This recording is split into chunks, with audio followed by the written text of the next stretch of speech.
In this video, we'll be focusing on the OCR GCSE Business Recommend question.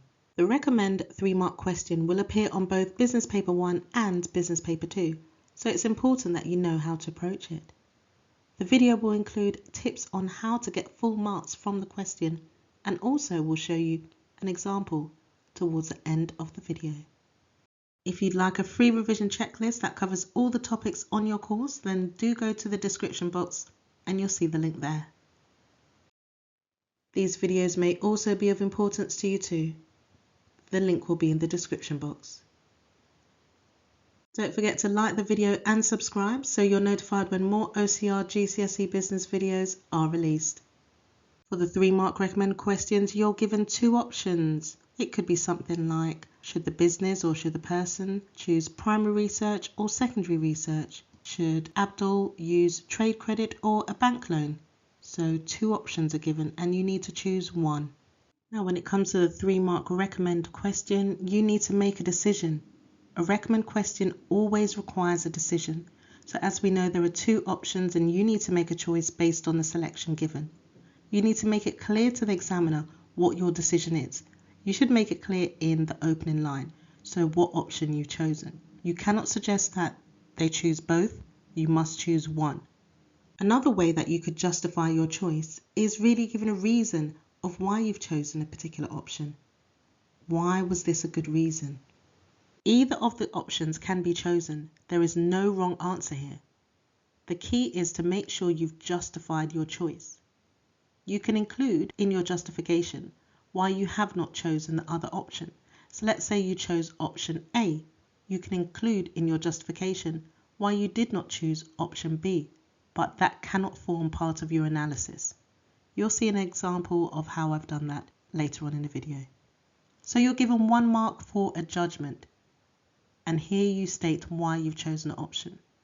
Another mark for justifying your point. And a further point for context to the case study. You must link your point to the case study. Do not ignore the case study. On to our recommend question. Recommend whether Elizabeth should use crowdfunding or a bank loan to finance the takeover. Elizabeth owns a small business, Luxury Cushions, making and selling quality cushions. She sells these to retail shops and direct to the public over the internet. When she first started, Elizabeth used social media to get herself well known. Her business really became successful when she sent some cushions to celebrities and they posted them on their Instagram accounts.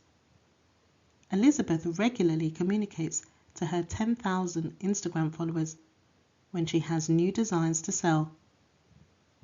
In 2019, Elsie earned £150,000 in revenue and had a gross profit of £118,000 and a net profit of £56,800. Elizabeth has provided the following financial information. Elizabeth has the opportunity to expand her business by taking over a competitor and moving into larger premises. One of her customers suggested that she could use crowdfunding to raise the £30,000 she needs. However, Elizabeth thinks that she might be better using a bank loan, even though she would need to pay interest on the loan. Her stable cash flow forecast shows she should be able to afford it. So you can pause the video if you'd like and attempt this question. Let's take a look at a possible answer.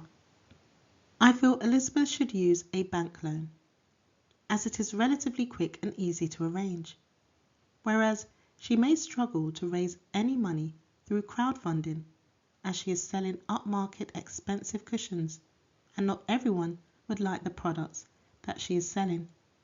Therefore, they may not want to invest.